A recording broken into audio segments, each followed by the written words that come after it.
چند سال قبل اپنے والد گرامی کے لیے ایک نظم لکھی تھی اور انسیڈنٹلی یہ کہ میرے والد گرامی جو ہیں وہ جو دسمبر گزرا ہے اس میں اللہ کو پیارے ہو گئے. نظم پہلے کی موجود ہے اور وہ فیس بک پر میں نے شیئر بھی کی اور دوستوں کے ساتھ بھی. وہ میں آپ لوگوں کی نظر کرتا ہوں. بسم اللہ. لیکن اس سے پہلے میں جو آج کا موضوع ہے اس کے حوالے سے اس ضمن میں ایک دو باتیں اگر آپ کی اجازت ہو تو میں آپ کو شاہی چاہتا ہوں. ایک تو ان کے حقوق میں سے مرحوم والدین کے حقوق میں سے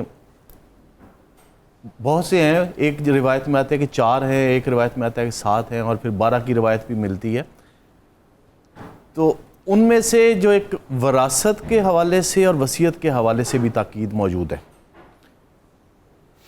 اور والدین کے مرحوم والدین کے جو دوست احباب یا وہ لوگ جن سے انہوں نے زندگی میں انس رکھا, محبت رکھی, ان سے محبت کرنا اور ان سے عقیدت سے اور احترام سے پیش آنا, یہ بھی مرحوم والدین کے حقوق میں آتا ہے. جی. کہ اس حوالے سے میں ایک واقعہ پڑھ رہا تھا کہ حضرت عبداللہ بن عمر جو ہے وہ مکہ کے راستے سے گزر رہے تھے, تو ایک بزرگ دیہاتی بزرگ جو ہیں وہ نظر آئے. تو آپ اپنی سواری سے اتر گئے, انہیں اپنی سواری بھی پیش کی اور اپنا امامہ بھی پیش کیا. ساتھیوں نے کہا کہ یہ تو ایک عام سا دیہاتی ہے, اس پہ اگر آپ کام کرام بھی کر دیتے تو گزارا ہو جاتا. تو انہوں نے کہا نہیں, یہ میرے والد گرامی کے دوست ہیں, میں ان کا پورا احترام کروں گا اتنا ہی جتنا میں اپنے والد کا کرتا ہوں.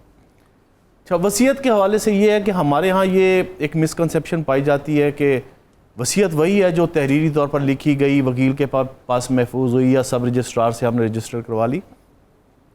وصیت وہ بھی ہے جو مرحوم والدین نے اپنی زندگی میں بچوں کو تاکید کر کے کوئی بات کہہ دی, وہ وصیت. یہ بڑی بنیادی بات ہے کہ وصیت صرف جائیداد سے متعلق ہی نہیں ہے. وراثت, قانون وراثت کے حوالے سے تو سورہ نساء میں بڑی کھول کر بیان کر دیا گیا اور بڑے واضح احکامات موجود ہیں.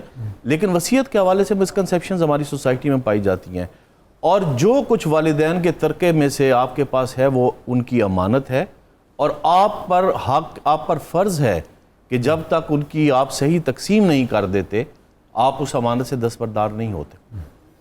اپنے والد گرامی کے لیے ایک نظم میں نے لکھی تھی جی, وہ آپ لوگوں کی سماعتوں کی نظر کر دیتا ہوں. جی. لکھا یہ مقدر کے نوشتے کی طرح ہے, ایک عہد وفا سے میرے رشتے کی طرح ہے, تو جس کی نگاہ پاک فرشتے کی طرح ہے.